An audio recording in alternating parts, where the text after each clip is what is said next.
East Carolina's wide receiver Zay Jones is one of my favorite players in this draft. In my opinion, the productive player has the pedigree and skill set to turn into a star at the next level. He's the son of former Dallas Cowboy and 3-time Super Bowl winner Robert Jones, and the nephew of former Cincinnati Bengal quarterback Jeff Blake.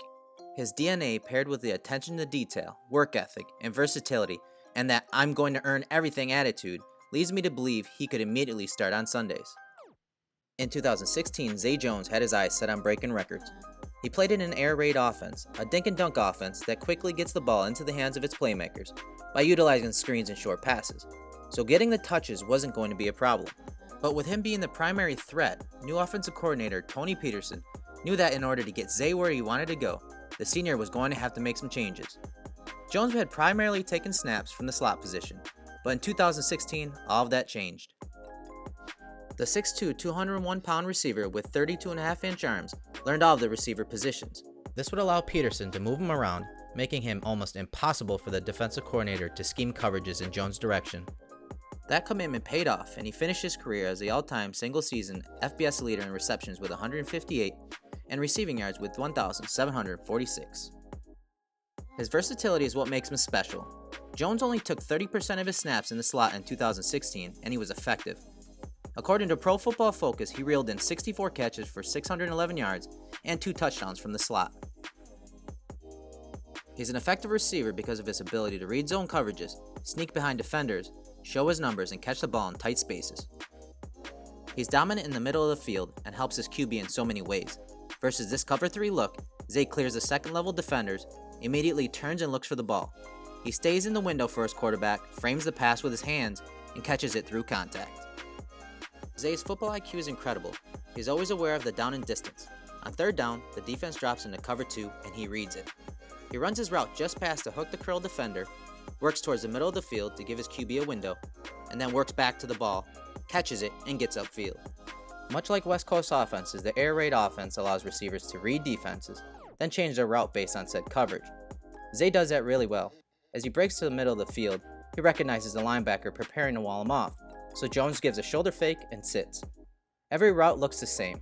He makes sharp breaks while finding the zone defender, snatches the ball with his hands, and works upfield. Jones's route running in the short and intermediate area is the best in this receiver class. On third down, he runs a perfect 12-yard dig to get the first down. He releases inside, gets vertical, and makes a sharp cut inside and holds his line until the ball arrives. When in the slot, you cannot have a safety on him. I repeat, you cannot have a safety on him. Marcus May learned the hard way. Jones drives upfield 4 yards, then gears down as if he is about to make a break. But in what direction? He stabs hard outside and breaks to the middle of the field, high points the ball, and takes it the distance. Evaluators have their doubts about his ability to play outside at the next level. I do not hold that opinion. He is the perfect flanker in any offense. Look at how he pumps his arms and sells a crossing route on 4th and 5. Flawlessly plants his right foot and pivots back to the sideline. The size, body control, and route running displayed by Jones is not one of just a slot player. Another criticism by evaluators is that he doesn't possess a straight line speed to get deep. Another fallacy. Take into account the offense he played in. Air raid offenses are not ones that are predicated on stretching the field. It is typically a calculated deep shot call, like this 1st and 10 play from outside the 40-yard line. I mean, how is running a 4.45 40 at the combine not fast enough to stretch the field? This play was called back because of an illegal man downfield, but watch his ability to track the ball with a body against him, then make the one-handed catch down the sideline. Great concentration by Zay Jones. Well, working against Brandon Faison, an outstanding cover corner, but he never looks back for the football, and watch the one-handed stab by Zay Jones. Wow. Now the flag is going against the Pirates. Zay was targeted 216 times and only dropped 6 passes. That 2.66 drop rate is better than top receivers Corey Davis, who posted a 10.09 drop rate, Mike Williams with a 5.17, and even sure-handed Cooper Kupp, who registered a 4.59 drop rate. Every pass is framed and looked in. He is a receiver that a QB can trust. When the ball is in the air, he is going to compete to bring it in.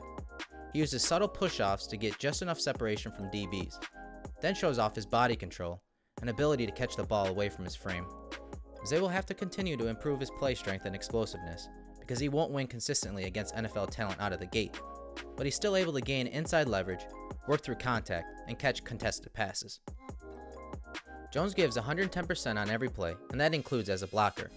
He utilizes his long arms and good technique when he stalk blocks, keeps his feet moving, and plays to the whistle. So how does he fit in the Bills' offense under Rick Dennison? The Bills are looking to upgrade the receiver position in any way possible. Head coach Sean McDermott stated that the number 2 receiver is on the roster, but I don't buy it. Zay is cut from the same cloth as McDermott. He has a drive, ambition, and skills to be a productive player at the next level. He runs some of the best routes in this entire draft.